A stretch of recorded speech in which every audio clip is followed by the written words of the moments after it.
Arts Workfly. Hi guys, welcome back to my channel. This is your favorite art teacher, Artwork Fly, and today we'll be looking at personal artworks. Now the personal artworks is the 6 or 10 pieces that you're going to create for your Csec visual art pieces. Alright, so number 1, 6 works in total, 3 for each expressive form. 2, border or frame should be around all works and processes. Number 3, final art pieces should be on one page with the name, date, medium, and size, and a statement to say what it is and what you have done. Number 4, second page should have your references, if there's references, and at least 6 steps showing your process or vice versa. When I say vice versa, it should be the steps, then the final photo, or the final photo, then the 6 steps. Alright guys.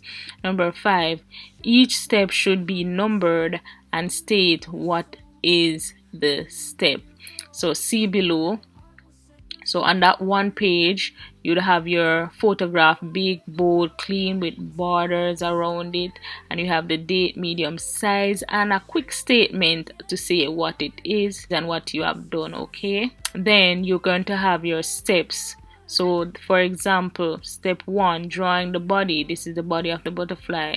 Number 5, you finish that and you do that, right? Good.